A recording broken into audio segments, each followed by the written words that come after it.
The idea thus then of all these notions that have been shared with you this day are things that we have been speaking of now for quite some time to the people of your planet, and will continue to do so in this way until such time as it is determined that you have said you are collectively ready to interact in different ways, to raise your vibrations up in different ways so as to create a new reality in which many of the things you say you prefer can actually come to pass, can actually manifest physically, can actually come to light. And that you can experience these things that you desire to experience on a day-to-day basis in physical reality, even though it will not be exactly the same physical reality you are experiencing now because of its vibrational difference. As has been often said, you are shifting your frequencies from one reality level to another, and this is so. But you are always shifting. You are shifting now. It is a natural thing that you do. You don't have to wait to shift. You've been shifting. You've been shifting all your lives. This is the way motion is created. This is what happens when you create the illusion of movement. The only way to create the illusion of movement is to actually shift from parallel reality to parallel reality that's slightly different than the reality you were in before. So you're shifting now, you're shifting now, you're shifting now, you're shifting now, you're shifting now. Through constantly shifting parallel realities. The idea is that you don't notice this so much because each new reality you shift to is very similar to the one you were existing in before. The idea of noticing the change is to create there to be a bigger difference between the parallel reality you shift to and the one that you were in before. That's when you know you're shifting. That's when you reveal to yourselves that you're always constantly shifting, and that learning to shift is not something you have to do. You do it automatically. You do it by your own second nature. It is natural to you to shift. This is the nature of how reality works. This is the nature of how change exists. So the question is not, can you shift? The question is, what will you shift to? And how different will you allow the shift to be based on your definitions and your belief systems of what you believe is possible for you? And this is why it is of paramount importance, as has been said this day, for you to really focus on the idea of the frequency, the vibrational frequency, the state of being that you prefer your reality to be, and thus then understand, based on what we have just said about shifting to parallel Earth realities, that when you change the vibration of your being, it's not that you change the world. It's that you take yourself, you shift yourself to a parallel Earth already existing on the vibratory level you have created within yourself. So it's not about having to force anyone else to change. It's only about you changing and taking yourself to whatever reality, whatever parallel Earth is representative of the vibrational frequency you have created within your own state of being. And thus then find yourself surrounded by other beings who already populate that world, but are already more representative of the vibrational frequency you have created yourself to shift to. Is this making some sense to you? All right.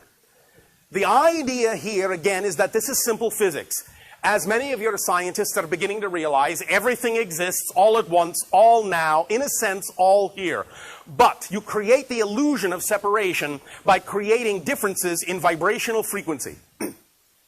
As each and every one of you goes to your homes this day of your time, after these interactions, many of you may sit down on one of your couches, you may pick up one of your remotes, you may turn on one of your television sets, and your TV set technology is a perfect analogy of what we are talking about.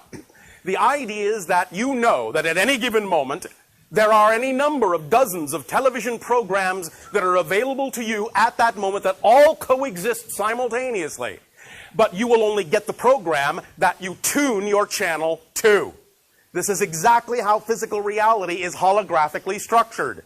Whatever vibrational realm you exist on, whatever state of vibrational being you choose to be, is the reality you get. What you put out is what you get back. Simple physics. For every action, there is an equal and opposite reaction. Simple physics. That's all this is.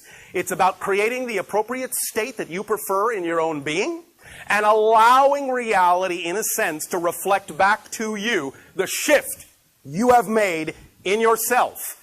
But you must understand that the opposite is also true. You cannot perceive what you are not the vibration of.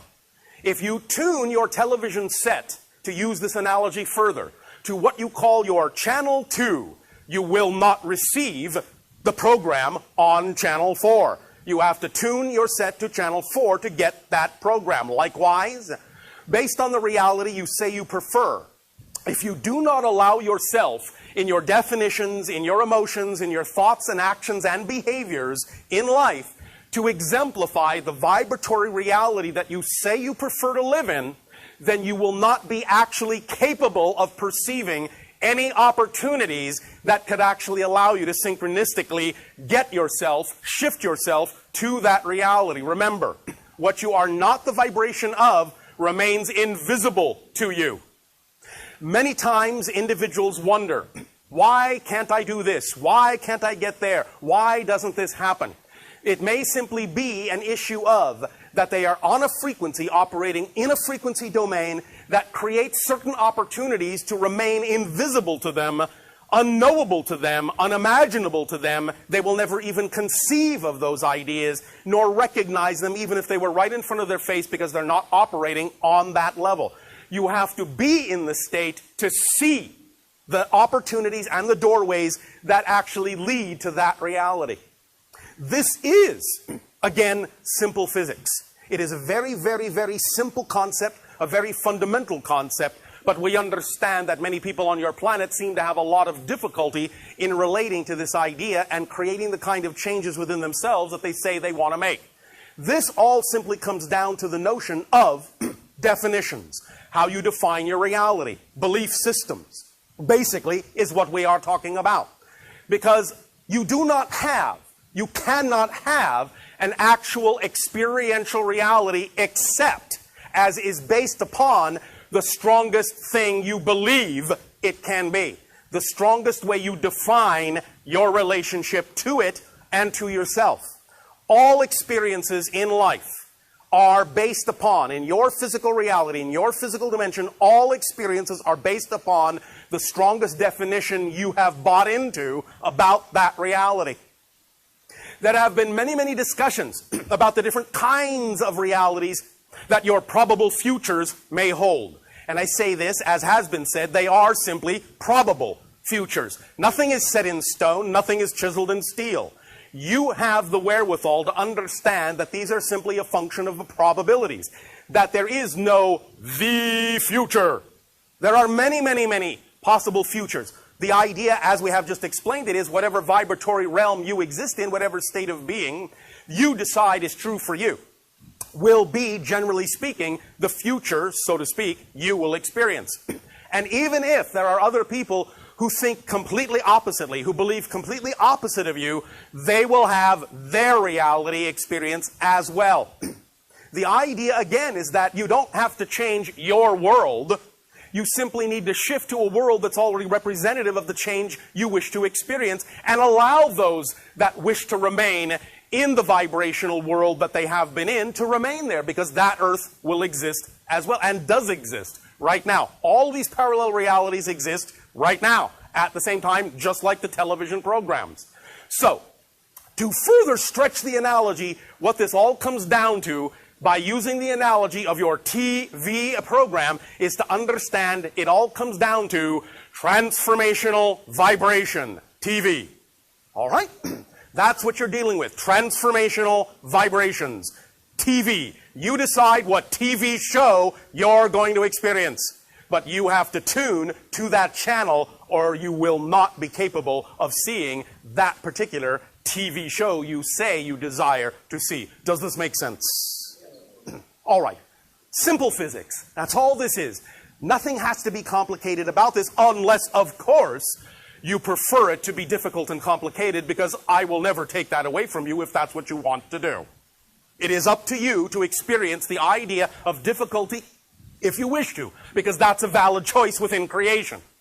The idea, however, is you can understand that you don't have to invalidate difficulty as a choice in order to prefer the idea of smooth and easy transitions. Now, we are not saying you will not have challenges, but we are talking about the idea that those challenges can always be met from a positive and constructive vibrational state, and if they are met from that state, then any circumstance and any situation that occurs in your physical reality will always only result ultimately in a positive and constructive effect in your life. Regardless, here's the important point, regardless of anyone else's intention toward you. That's the important point. You cannot be affected in your reality without your permission, without your agreement.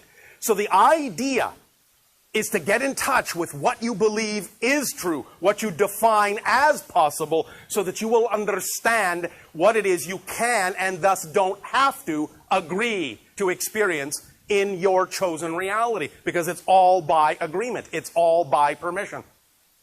No situation, as we have said many times, no situation actually causes anything. It is your definition of your relationship to that situation that allows you to experience what you experience. No situation itself causes pain, strife, or struggle. All circumstances and situations are fundamentally neutral, devoid of any built-in meaning. This is why we have often said, although we understand that this sounds strange in your language, allow us to further explain, the greatest gift you have all been given is that life is meaningless. You have no built-in meaning to anything. That means you have the free will to determine what it will mean to you. And by determining what circumstances mean, what the situations in your life mean, what life means to you, that's what determines what you get out of it, what effect it has experientially upon you. Again, simple physics. What you put out is what you get back. But what's there is an illusion, is a reflection in a sense, and doesn't really contain any substance until you empower it with your own energy to create an effect in your life. So regardless of anyone's intention toward you, if you allow yourself to maintain the vibration of your preference and relate to every circumstance that happens in your life, no matter how it looks, no matter what it is, relate to it knowing that the only thing it can do in your life is serve you in a positive way, then you, regardless of anyone's intention toward you, will ultimately only experience a positive effect and a positive outcome in your life. But you have to know that that's true. You have to behave as if that's true. You have to absolutely have a concrete definition that that is what is true for you. Now, again, this idea of shifting, this idea of vibration, again, all comes down to your definitions, your relationship to things. Many of you attempt to change the things in your lives by changing the outward ideas. And again, this is an illusion. It's what you humans call the cart before the horse. The idea, again by analogy, is that physical reality is very much like one of your glass mirrors. If you look in a glass mirror and you see a reflection, if your reflection, if the expression on your reflection's face is frowning, you don't go over to the mirror and try to make the reflection smile. You know that the only way to get the reflection to smile is to decide to smile first. But when you do, the reflection has no choice but to smile back. Now we understand that physical reality has a kind of density to it, may have a little bit of a space-time lag to it, so that things don't always necessarily instantaneously change to the reflection of the change within you. But that's wherein you give yourself the greatest opportunity to absolutely stand firm on the idea of the change that you decide you have made. Because very often you will test yourselves in the following way. You may say, well, I have changed, but I am not seeing a change in my outer reality, therefore something must be wrong. That's the test. The test is not whether the outside reality has changed to reflect the change you say you've made. The test is whether you respond to the outside reality differently than you did before, even if it still looks the same. That's what tells you you've changed. It's the response that tells you you've changed. Because when you thus then respond to everything from a positive and constructive point of view, then you give your reality the assurance, you give the reflection the assurance that you have changed. And you're not just giving it, as you say, lip service. Because when you base the idea of what happens in your outer reality to determine whether or not you have changed, you're giving your power away to the illusion, instead of simply knowing that you have changed and behaving like you know it. It's that simple. It has nothing to do with how the outer reality looks. It has to do with how you relate to it, how you respond to it. That's what determines that you have changed. And then, when you hold fast to that assurance, then you can allow your physical reality within the space-time construct to take whatever time it needs to change and reflect back to you the certainty of the change you now know you have made within yourself by the way you now relate to everything in your life differently than you did before.